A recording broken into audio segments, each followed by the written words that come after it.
दोस्तों, प्रतिदिन सब घर में भगवान की पूजा उपासना सभी लोग नियम से करते ही हैं। आज जगह का अभाव हो गया है, लेकिन फिर भी हर घर में एक मंदिर देखने को जरूर मिलता है। छोटा सा छोटा घर हो, वहां पर भी आपको पूजा का स्थान जरूर मिल जाएगा, क्योंकि इससे हमारे घर में हम मानते हैं सकारात्मक ऊर्जा का वास होता है। चाहे आप किराए के घर में रहे या अपने घर में रहे, अपने अपने जगह की अवेलेबिलिटी के अनुसार हर इंसान पूजा पाठ जरूर करता है। दोस्तों, बड़ा सवाल यह आता है कि घर में पूजा स्थान का होना सही जगह बहुत आवश्यक होता है। हम चाहे वास्तु की दृष्टि से देखें या तांत्रिक दृष्टि से देखें, हमारे घर का जो पूजा का स्थल होता है वह हमारे जीवन पर पॉजिटिव और नेगेटिव असर डालता है। दोस्तों, आप कहीं पर भी पूजा स्थान रखें, लेकिन सबसे पहले यह बात जरूर ही होनी चाहिए कि सूर्य की रोशनी आपके पूजा स्थल तक जरूर पहुंचती हो। यदि सूर्य की रोशनी नहीं पड़ती है तो आप भगवान सूर्य नारायण का चित्र अपने मंदिर में अवश्य लगा लें। इससे क्या होगा?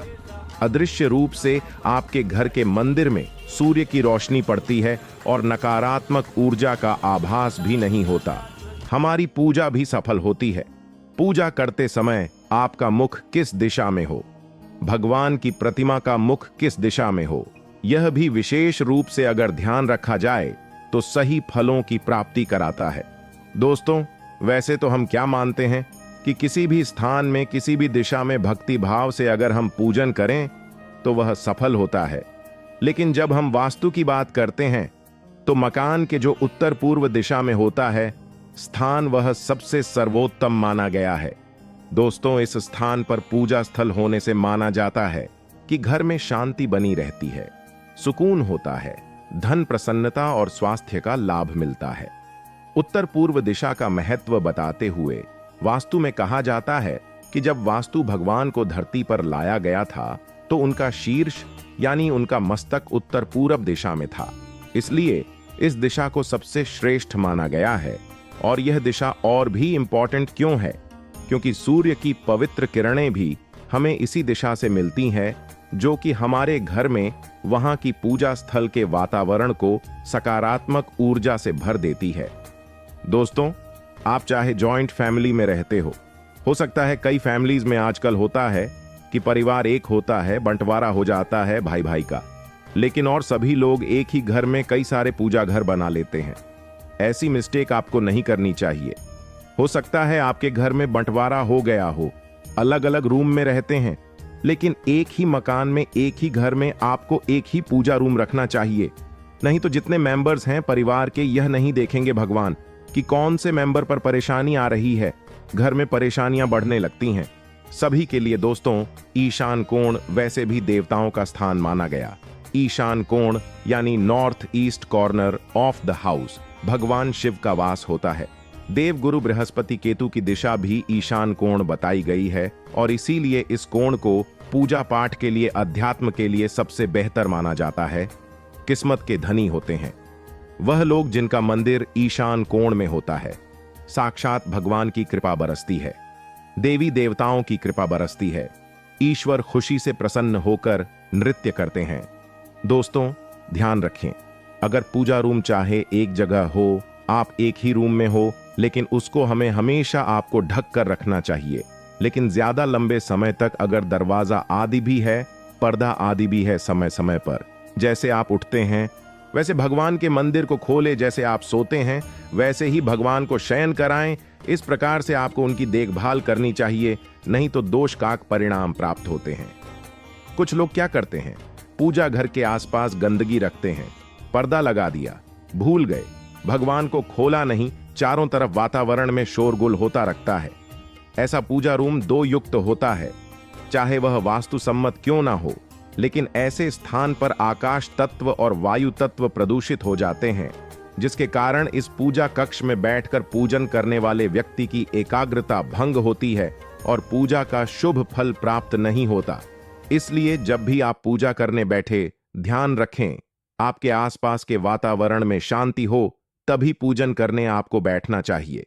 दोस्तों, जो भी विद्यार्थी हो या ज्ञान की प्राप्ति के इच्छुक व्यक्ति हो, उनको भी पूर्व दिशा में मंदिर की स्थापना करनी चाहिए और ध्यान रखना चाहिए घर में सीढ़ियों के नीचे बाथरूम से सटा हुआ या ऊपर नीचे बाथरूम हो, ऐसे स्थान पर बाथरूम के बगल में या बेसमेंट में, घर के बेसमेंट में आपको मंदिर नहीं बनानी चाहिए। इससे घर की खुशहाली और समृद्धि के लिए उत्तम नहीं माना जाता। कई लोग क्या करते हैं, मंदिरों की तरह घर में ही जो मंदिर रूम बनाते हैं उसमें गुंबद बनाते हैं, कलश बनाते हैं। यह चीजें आपको घर के अंदर नहीं बनवानी चाहिए और मंदिर के ऊपर बीम या कोई भारी सामान नहीं होना चाहिए। मंदिर में खाली पड़े माचिस के डिब्बे, अगरबत्ती के डिब्बे, सूखे फूल, गीले कचरे आदि, माता के फटे वस्त्र, देवी देवताओं के फटे वस्त्र, गले वस्त्र तुरंत पर्व आदि पर बदल देना चाहिए। इससे दोष घर में उत्पन्न हो जाता है। दोस्तों, आज की जानकारी बहुत ही खूबसूरत है। आपको माता रानी की सौगंध है, एक लाइक जरूर करना। आप जिस भी देवी देवताओं को मानते हैं उनके लिए एक लाइक जरूर करें और हमारे चैनल को जरूर सब्सक्राइब करें। आज की जानकारी आपको कोई नहीं बताएगा। यह बहुत ही महत्वपूर्ण और सर्वश्रेष्ठ जानकारी है जो आगे आपके लिए बहुत ही उपयोगी साबित होगी।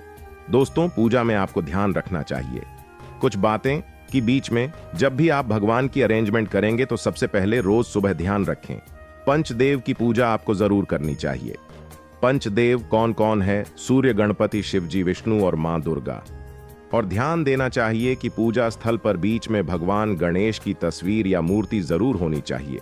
पूजा घर में अगर आप ब्रह्मा, विष्णु, शिव, इंद्र और सूर्य और कार्तिकेय की तस्वीरें रखते हैं तो इनका मुख हमेशा पूरब या पश्चिम दिशा की ओर ही होना चाहिए। दोस्तों, प्रथम पूज्य श्री गणेश के स्मरण मात्र कर लेने से कार्य सिद्ध होते हैं और घर में इनकी मूर्ति रखना बहुत ही शुभ माना जाता है।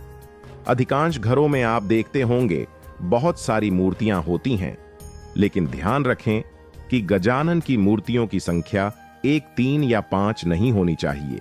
यह अशुभ माना गया है, यानी इनकी संख्या इवन नंबर्स में होनी चाहिए, आउट नंबर्स में नहीं होनी चाहिए। श्री गणेश का स्वरूप सम संख्या के समान होता है, इस कारण इनकी मूर्तियों की संख्या भी विषम होना गलत मानी गई है। कम से कम 2 मूर्तियां रखना गणपति देव की सर्वश्रेष्ठ मानी जाती है।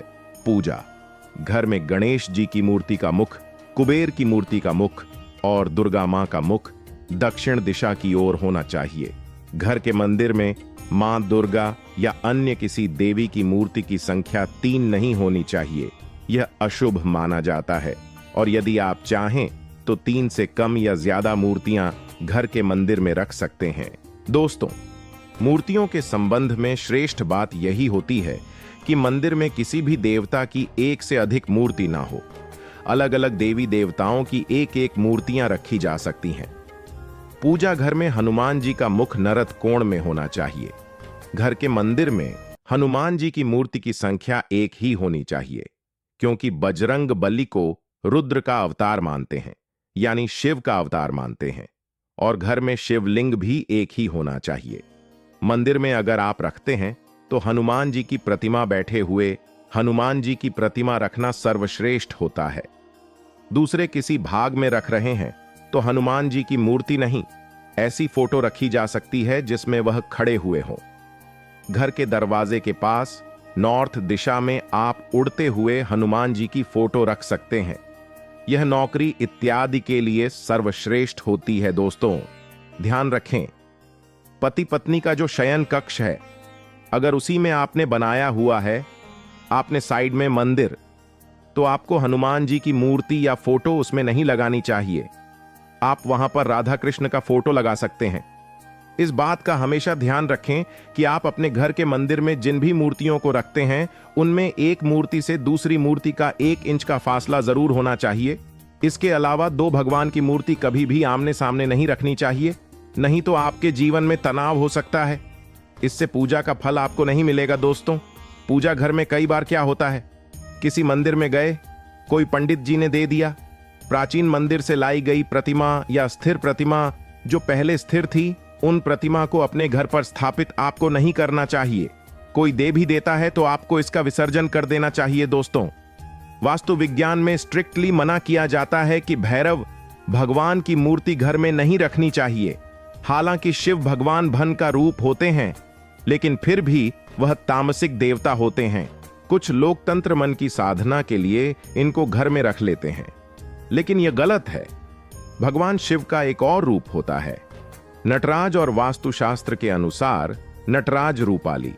भगवान शिव की प्रतिमा भी घर में नहीं होनी चाहिए, क्योंकि यह नटराज रूप में शिव तांडव करते हैं और इसीलिए घर पर इनको तामसी माना जाता है रखना। दोस्तों, हम सभी लोग गृह शांति के लिए कभी किसी को शनि की साढ़े आती है, ढैया है तो शनि की पूजा अर्चना करने को बोला जाता है, लेकिन ज्योतिष शास्त्र के मुताबिक कभी भी शनिदेव की मूर्ति आपको घर में नहीं लगानी चाहिए।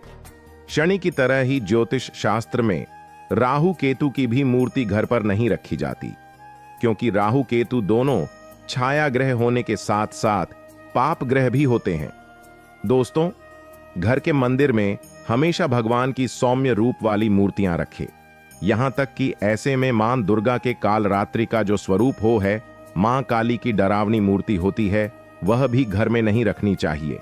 रखना भी चाहते हैं तो बहुत सौम्य मूर्ति आपको मुस्कुराती हुई रखनी चाहिए। दोस्तों, किसी भी प्रकार के घर में महाभारत आदि के युद्ध आदि के पशु पक्षी के चित्र आदि लगाना उचित नहीं माना जाता है। और पूजा घर में कुछ लोग पैसे उठा उठा के दबा दबा के रखते हैं, यह भी नहीं करना चाहिए। पूजा घर में कभी भी धन बहुमूल्य चीजें जो होती हैं वह आपको नहीं रखनी चाहिए। पूजा घर में आप वह सिक्का रखें जो आजीवन मंदिर में रखा हो। आप चांदी का सिक्का सदैव के लिए अर्पित कर सकते हैं। इससे आपके घर में सौभाग्यपूर्वक धन, ऐश्वर्य, धन, लक्ष्मी तथा अन्न भंडार की कोई भी कमी नहीं होगी। मंदिर को कभी खाली नहीं रखना चाहिए। चांदी का रुपया, पैसा या सोने की कोई भी वस्तु आपको अवश्य माता रानी को या देवी देवताओं को अर्पित जरूर करना चाहिए। आप चांदी का सिक्का भी विशेष रूप से मंदिर में रख सकते हैं। यदि आपके पास कुछ भी मंदिर में रखने के लिए विशेष नहीं है तो आप विशेष तौर पर पुष्प अर्पित करते। पुष्प जो होते हैं हीरे, मोती, सोना, चांदी से भी बढ़कर देवी देवताओं के लिए होते हैं। दोस्तों, यह तो हुई मूर्तियों की व्यवस्था। अब हमें रोज सुबह जब हम पूजन शुरू करते हैं तो सबसे पहले यह ध्यान रखें, पूरे घर में आपको हल्दी के जल का, कम से कम मुख्य द्वार पर हल्दी के जल का, और हो सके तो गौमूत्र का छिड़काव आपको जरूर करना चाहिए। सबसे पहले सूर्य देवता को अर्घ आपको देना चाहिए और फिर तुलसी को अर्घ देना चाहिए। शाम को तुलसी के आगे दीपक जरूर जलाए। आपके अगर इष्ट देव हो उनका भी ध्यान आपको जरूर करना चाहिए। दोस्तों, कभी भी बासी हुए या झूठे भोजन किए हुए वस्त्र पहन करके आपको सुबह भगवान की पूजा नहीं करनी चाहिए। पूजा के समय मुख शुद्ध रहे, इसका विशेष ध्यान रखना चाहिए। पूजा से पहले आचमन कर लें और पूजा के दौरान मुख में चाहे प्रसाद ही सही कुछ भी नहीं रखना चाहिए। पूजा में हम जिस आसन पर बैठते हैं उसे पैरों से कभी भी इधर उधर नहीं खसकाना चाहिए। हमेशा आसन को हाथों से ही उठाना और बिछाना चाहिए। जिस आसन पर हम बैठकर पूजा पाठ करते हैं वह आसन हमारे लिए सिद्ध हो जाता है, पवित्र हो जाता है, इसीलिए पैरों से नहीं खसकाना चाहिए। दोस्तों, अगर आपके घर में पितृ पूजा आप करते हैं जो कि सर्वश्रेष्ठ है, तो पितृ की तस्वीर कभी भी देवी देवताओं की तस्वीर के साथ नहीं रखनी चाहिए। मंदिर में मृतकों की पूर्वज, क्योंकि इनके चित्र आपको नहीं लगाने चाहिए। पूर्वजों के चित्र लगाने के लिए दक्षिण दिशा का क्षेत्र सबसे अच्छा रहता है और इस दीवार पर मृतकों के चित्र लगाए जा सकते हैं।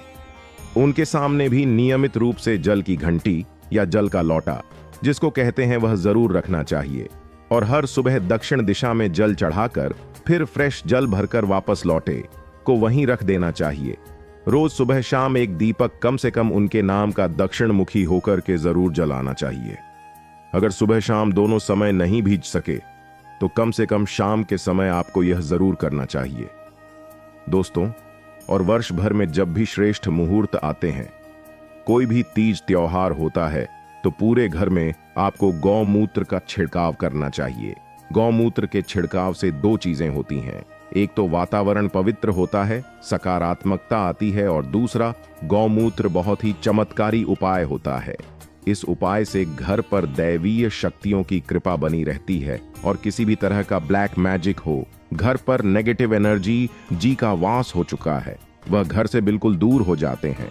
दोस्तों, जो भी मूर्तियां आप अपनी पूजा मंदिर में रखेंगे वह छोटी और कम वजनी हो तो ही बेहतर है। ज्यादा बड़ी बड़ी मंदिर की तरह मूर्तियां आपको घर में विराजमान नहीं करनी चाहिए।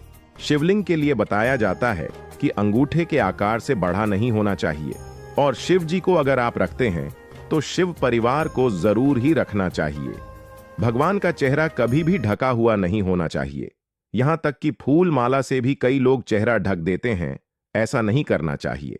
संभव हो तो पूजा स्थल आपका ग्राउंड फ्लोर पर रखें और खुला खुला और बड़ा होना चाहिए। दोस्तों, अगर कोई मूर्ति खंडित हो जाए या पूजा का सामान क्षतिग्रस्त हो जाए, चाहे वह दीपक ही हो, उसे तुरंत पूजा स्थल से हटाकर कहीं बहते जल में प्रवाहित कर देना चाहिए। खंडित मूर्तियों की पूजा अशुभ मानी गई है। इस संबंध में सिर्फ एक बात ध्यान रखें कि सिर्फ शिवलिंग, अगर आपका उसमें क्रैक है या कुछ भी है, किसी भी अवस्था में शिवलिंग खंडित नहीं मानी जाती है।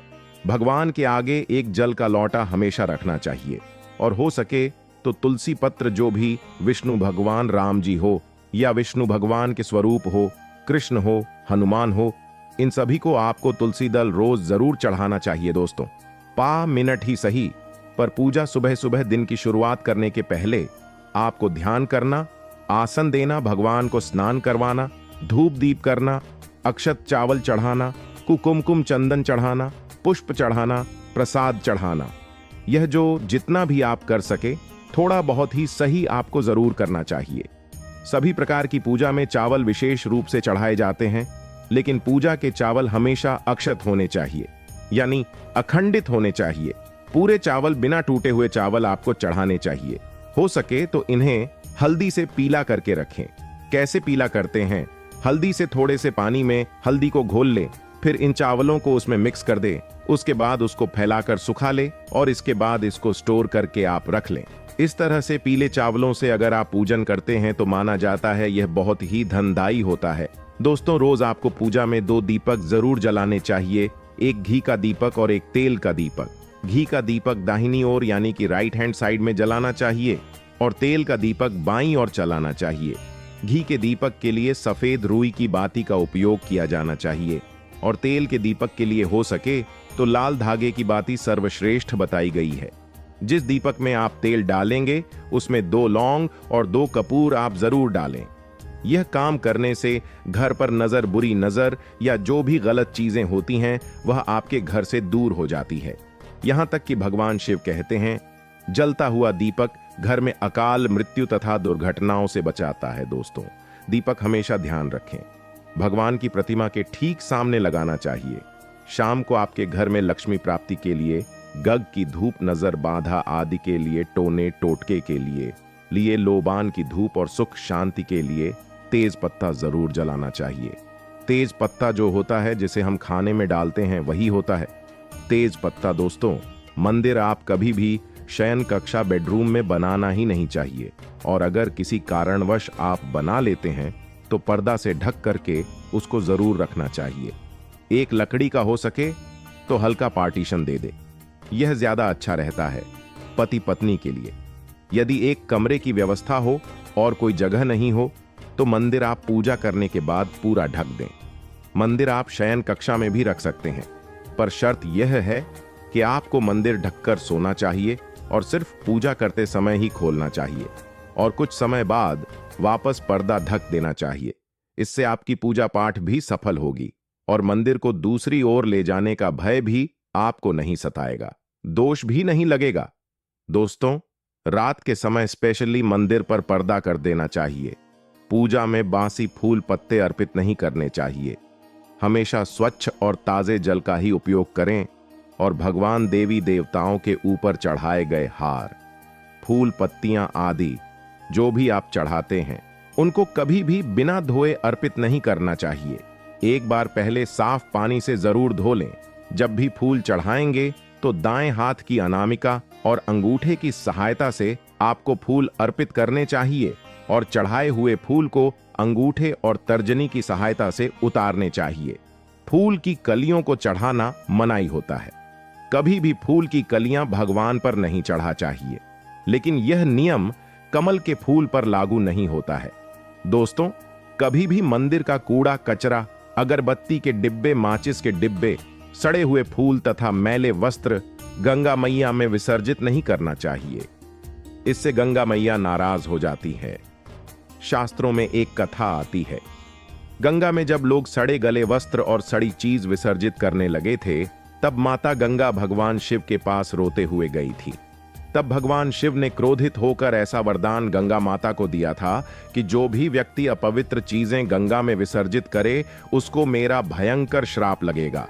वह नरक में भटकता रहेगा, उसे कभी मोक्ष प्राप्त नहीं होगा, उसे गंगा जल कभी प्राप्त नहीं होगा। वह कितना भी गंगा में स्नान कर ले, उसका शरीर हमेशा अपवित्र ही रहेगा। इसीलिए गंगा में केवल पवित्र राख, हवन सामग्री की राख, पवित्र फूल या देवी देवताओं की खंडित मूर्तियां ही विसर्जित करना चाहिए। डब्बे पन्नियां कभी गंगा में नहीं डालना चाहिए। जानवरों की हड्डी मांस गंगा में कभी नहीं डालना चाहिए। दोस्तों, तुलसी के बिना ईश्वर की पूजा पूर्ण नहीं मानी जाती। तुलसी की जो मंजरी होती है वह सब फूलों से बढ़कर मानी जाती है। मंगल, शुक्र, रवि अमावस्या, पूर्णिमा, द्वादशी और रात के समय या संध्या काल में तुलसी दल नहीं तोड़ना चाहिए। यहां तक कि ग्रहण हो, ग्रहण के दौरान भी तुलसी पत्र नहीं तोड़ना चाहिए। तुलसी पत्र तोड़ते समय यह ध्यान रखना जरूरी होता है कि पत्तियां जरूर हो, खाली डंडी तुलसी की ना तोड़े, और शिवजी और गणपति को भूल से भी तुलसी नहीं चढ़ा चाहिए। इनको आप बेल पत्र चढ़ाएं, यह सर्वेश श्रेष्ठ होता है। दोस्तों, तुलसी के पत्ते और गंगा जल कभी भी बासी नहीं माने जाते। 11 दिन तक आप वही तुलसी को बार बार धो करके चढ़ा सकते हैं और बार बार इनका उपयोग आप कर सकते हैं। शेष सामग्री आपको ताजी ही उपयोग करनी चाहिए।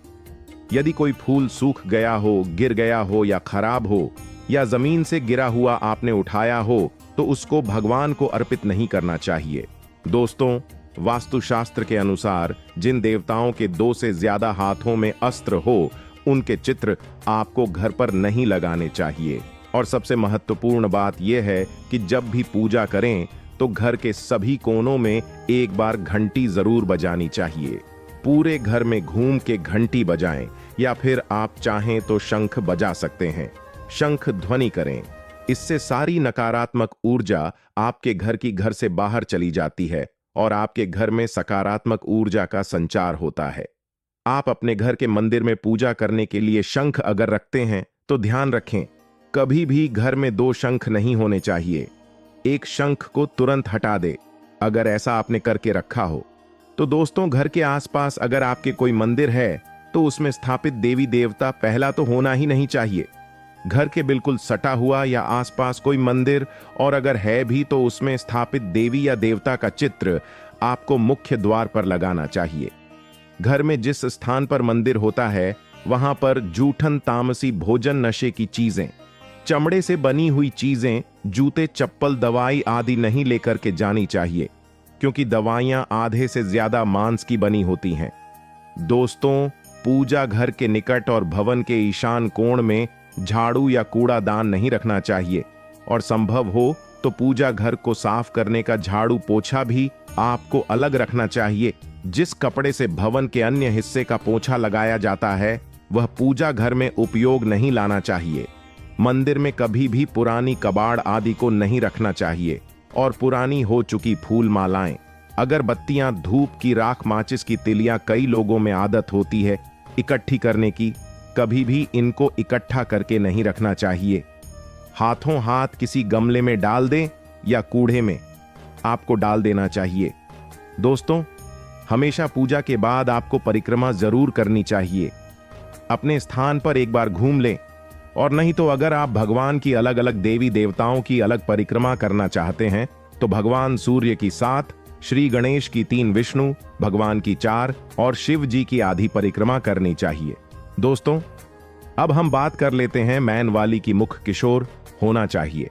जब हम पूजा करते हैं तो सामान्यता पूर्वाभ्यास प्रकट करती है, जिससे हम अपने लक्ष्य को तलाश करने में आसानी से हासिल अपने लक्ष्य को प्राप्त करते हैं।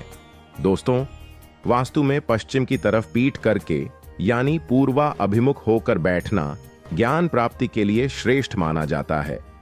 भगवान का मुख दक्षिण मुखी कभी नहीं होना चाहिए।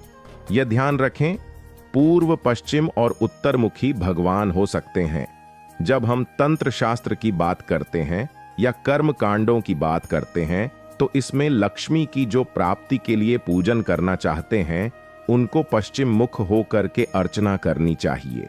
इसमें हमारा मुख पश्चिम की ओर होता है और देव प्रतिमा की दृष्टि और मुख पूरब की ओर होता है। दोस्तों, यह जो उपासना पद्धति है यह सामान्य उपासना पद्धति से पदार्थ प्राप्ति या कामना पूर्ति के लिए अधिक करेक्ट होती है। उन्नति के लिए कुछ ग्रंथ बताते भी हैं कि उत्तरमुखी होकर के उपासना करनी चाहिए। दक्षिण दिशा सिर्फ षट कर्मों के लिए इस्तेमाल की जाती है, लेकिन यह ध्यान रखें कर्मकांड, तंत्र और वास्तु यह तीनों अलग अलग विद्याओं हैं। इन सबको कभी भी आपको मिलाना नहीं चाहिए। सिंपल पूजा करना चाहते हैं तो पूरब की ओर मुख करके पूजा करें, यह सर्वश्रेष्ठ होता है। धन प्राप्ति के लिए आपको पश्चिम की ओर मुख करके करना चाहिए और कभी कभी आप चाहें तो उत्तर की ओर, अगर आपके पास अरेंजमेंट नहीं है तो उत्तर की ओर मुख करके भी आप पूजन कर सकते हैं। दोस्तों, इस प्रकार से अगर आप भी अपने घर में सही स्थान, सही दिशा में पूजा स्थल बनवा करके सही तरीके से पूजन करते हैं तो निश्चित रूप से वहां पर सकारात्मक ऊर्जा का प्रवाह रहता है जो आपको स्वस्थ रखेगा, सुखी बनाएगा और सामर्थ्यवान बनाएगा। आज मैंने ट्राई किया है कि आपको बिल्कुल नियम से स्टेप बाय स्टेप बताऊं कि कैसे आपको मूर्ति स्थापना रखनी चाहिए, किस प्रकार से किस मुख होकर के पूजन करना चाहिए, क्या क्या चीजें पूजा में रखनी चाहिए और रोज की पूजा आपको कैसी करनी चाहिए। दोस्तों, एक लास्ट बात, कुछ लोग पूछते हैं कि लड्डू गोपाल अगर हम रखते हैं तो एक से अधिक रख सकते हैं कि नहीं। तो दोस्तों, बिल्कुल रख सकते हैं। आप जितनी चाहे कान्हा की मूर्तियां रख सकते हैं, युगल जोड़ी रखें, कान्हा रखें, छोटे से लड्डू गोपाल रखें, राम बलराम रखें, इसमें कोई हानि नहीं होती है। दोस्तों, अब जानते हैं दीपक का पूरा जल जाना या दीपक में फूल बनना हमें क्या संकेत देता है और दीपक क्यों जलाना है। जरूरी हम दीपक के बारे में बारी बारी एक जानकारी आपको बताएंगे। जो दीपक आप अपने घर में जलाते हैं उसका ज्ञान आपको होना चाहिए। चलिए जानते हैं दीपक के विषय में कुछ गुप्त जानकारियां। आपको माता रानी की सौगंध है। वीडियो को एक लाइक जरूर करना।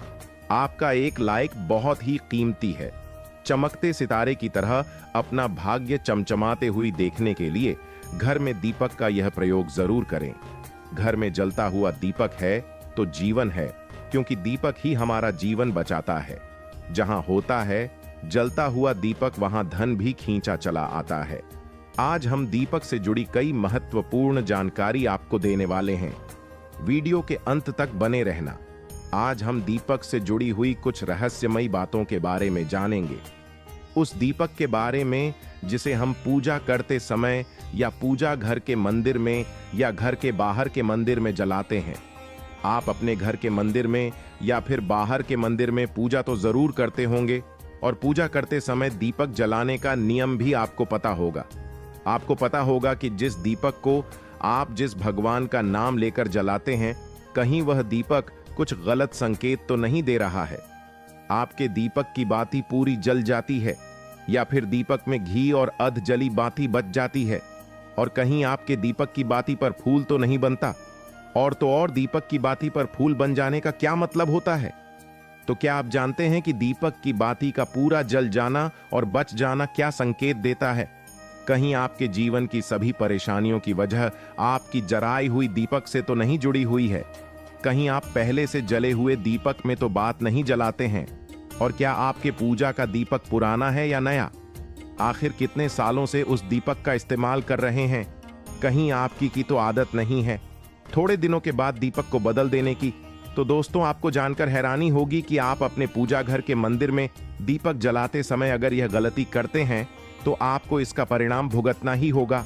और दीपक की बाती का पूरा जल जाना और बाकी का बच जाना भी अलग अलग संकेत देता है जो हमारे लिए जानना बहुत जरूरी है। तो इन्हीं सब बातों को जानने के लिए इस वीडियो में अंत तक हमारे साथ बने रहिएगा। दोस्तों, जब हम पूजा करते हैं तो हमारा दीपक कभी कभी अचानक से बुझ जाता है और कभी कभी ऐसा होता है कि हमारी पूजा होने के बाद हम उस दीपक को भगवान के सामने जलता छोड़ देते हैं, लेकिन कुछ समय के बाद में दीपक खुद ब खुद बुझ जाता है और उसमें अंजलि बाती और घी बचा रह जाता है। और कभी कभी तो हमारे दीपक की बाती पूरी जल जाती है और उसमें फूल भी बन जाता है। तो इनके अलग अलग नकारात्मक और सकारात्मक परिणाम होते हैं। तो सबसे पहले यह जानते हैं कि अगर हमारे दीपक में फूल बन रहा है तो इसका क्या मतलब होगा। प्रिय मित्रों, अगर हमारे दीपक की बाती में फूल बन रहा है तो इसका सीधा सा मतलब है कि भगवान ने हमारी प्रार्थना को स्वीकार कर लिया है और वह हमारी पूजा से प्रसन्न है। और इसका संकेत वह बाती में बने इस फूल के माध्यम से देते हैं। अगर आपके घर में दिव्य शक्तियां मौजूद ऐन और आपके साथ साथ वो भी ईश्वर की पूजा में अपना ध्यान रखती है, तो आपकी दीपक की बाती में एक से ज्यादा फूल बनते हैं और कभी कभी साक्षात किसी भी देवी देवता का रूप भी दिखने लगता है। तो अगर आपके दीपक की बाती में फूल बन रहा है तो आप सच में बहुत भाग्यशाली हैं। और इसी के साथ दीपक जलाने के भी कुछ खास नियम आपको जरूर जानने चाहिए। दोस्तों, अगर आप पहले से जले हुए दीपक में अपनी बाती रख कर जलाते हैं तो ऐसा करने से दुर्भाग्य आपका पीछा कभी नहीं छोड़ता है। अगर दीपक में पहले से जली हुई बाती की राख या फिर रुई और कलज है और आपने अपनी बाती इसमें रख कर जला दी, तो ऐसा करने से भगवान आपसे प्रसन्न होने की बजाय आपसे नाराज हो जाते हैं और आपको इसके बहुत ही भयानक परिणाम देखने को मिलते हैं और आपके बनते हुए काम बिगड़ने लगते हैं। आपकी तिजोरी का धन खर्च होने लगता है और आपके धन आने के सारे रास्ते भी बंद हो जाते हैं। तो हमेशा यह ध्यान रखें कि जब भी आप दीपक जलाएं, आप हमेशा साफ सुथरे दीपक का ही इस्तेमाल करें। दोस्तों, इसी के साथ कुछ लोगों की आदत होती है कि वह हर थोड़े दिन बाद अपने दीपक को बदल देते हैं। तो इस पर गुरुजी का कहना है कि आप जिस दीपक से पूजा करते हैं, आप उस दीपक को कभी मत बदलिए। आप उस दीपक को सिद्ध हो जाने दीजिए। जब कोई दीपक रोजाना भगवान के सामने जलता है तो वह दीपक समय के साथ सिद्ध हो जाता है। भगवान की सकारात्मक ऊर्जा उस दीपक में आ जाती है और जब भी आप वह दीपक जलाते हैं तो आपका तन और मन दोनों पवित्र हो जाते हैं। तो आप हर रोज उस दीपक को साफ कीजिए, फिर उसमें बाती रखकर जलाएं। आप जितनी बार भी दीपक जलाएं, उतनी बार उस दीपक को साफ करके बार बार उसी दीपक में बाती जलाएं। लेकिन अगर आप गलती से भी उस दीपक को बदलते हैं तो आपकी तरक्की में रुकावट आ सकती है। इसलिए आप अपने दीपक को कभी भी मत बदलना। 10 साल 20 साल तक आप उसी दीपक में लगातार बाती जलाएं। इससे आपका दीपक सिद्ध हो जाएगा और आप इसका चमत्कार अपने घर में भी देख सकते हैं। अगर आपके घर में कोई भी रोगी हो, बीमार हो या किसी का बुखार नहीं जा रहा हो, तो आप इस दीपक को थोड़ी देर के लिए किसी बर्तन में डालिए और अब उस रोगी को यह पानी पिला दीजिए। 10 से 15 मिनट के भीतर उसका बुखार उतार जाएगा। वहीं अगर आपके घर में किसी को नजर लगी हो या फिर आपके व्यापार में किसी की नजर लगी हो, आपका धंधा अच्छे से नहीं चल रहा हो, तो भी आप इस दीपक को तांबे के बर्तन के भीतर पानी में भरकर उसमें डाल दीजिए और रात भर के लिए छोड़ दीजिए। अगले दिन सुबह पानी का छिड़काव अपने घर में और अपनी दुकान पर करिए।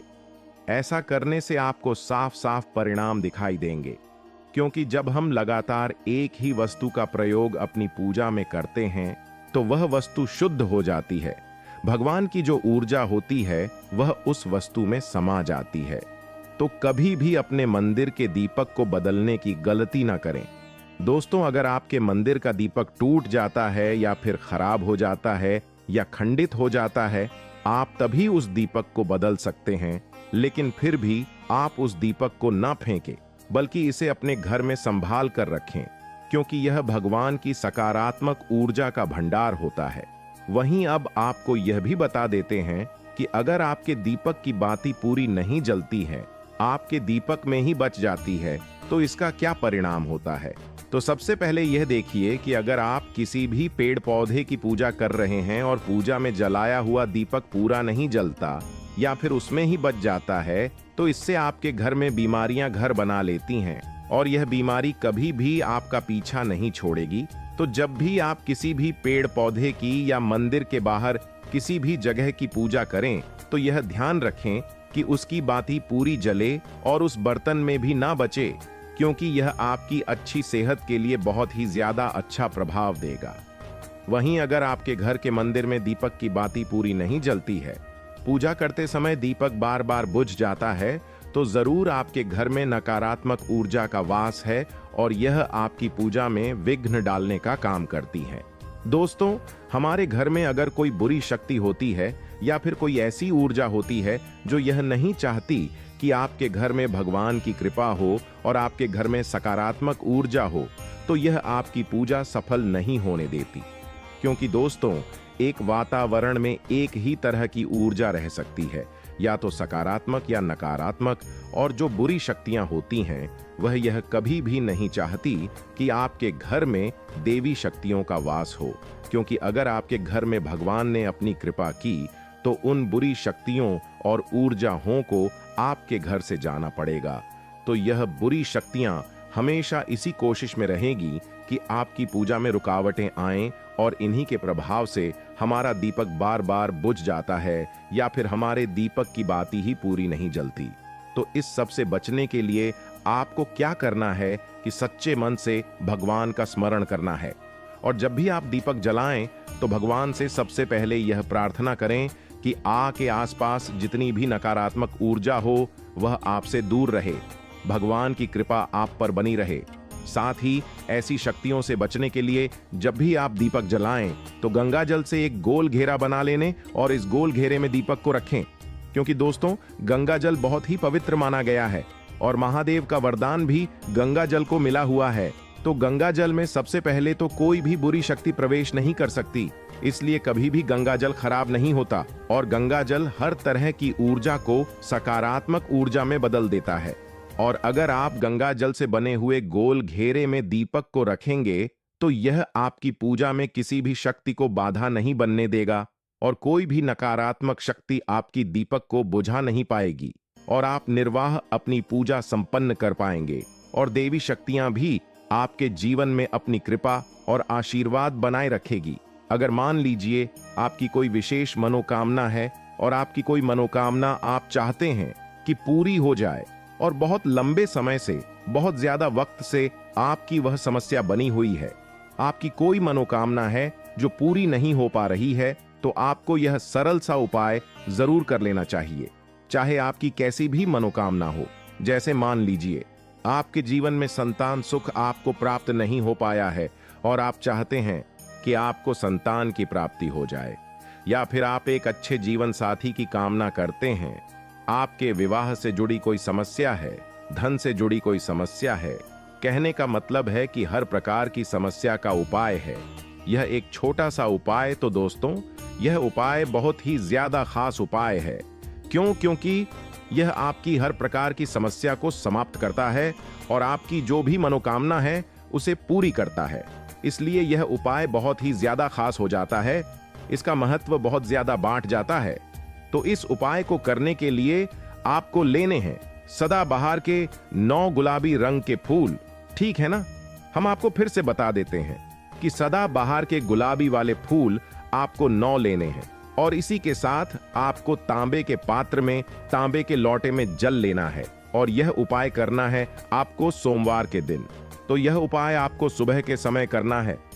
सुबह जल्दी उठकर स्नान आदि करने के बाद आपको स्वच्छ वस्त्र धारण करने हैं और तांबे के लोटे में आप पूरा जल भर लीजिए और उस तांबे के लोटे में आप उन फूलों को डाल दीजिए जो 9 फूल आपने लिए हैं, गुलाबी रंग के सदाबहार वाले फूल।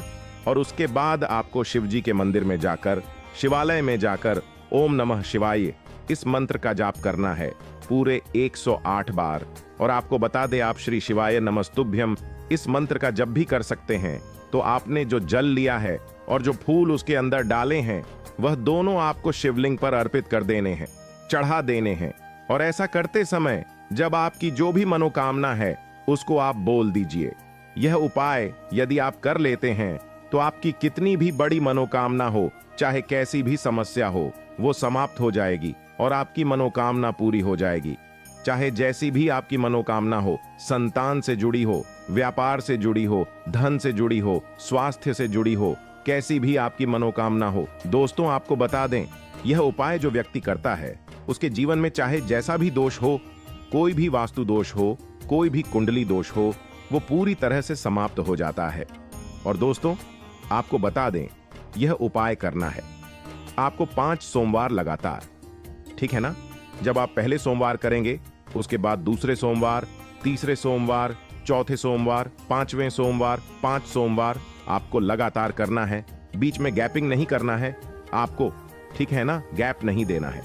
दोस्तों, बात करते हैं कि यदि आपने यह उपाय सोमवार के दिन सुबह के समय किया है और 9:51 से 10 के बीच किया है, तो आपको हर सोमवार को वैसे ही करना है जैसे आपने पहले सोमवार को किया है। इस चीज को आप विशेष करके ध्यान रखें।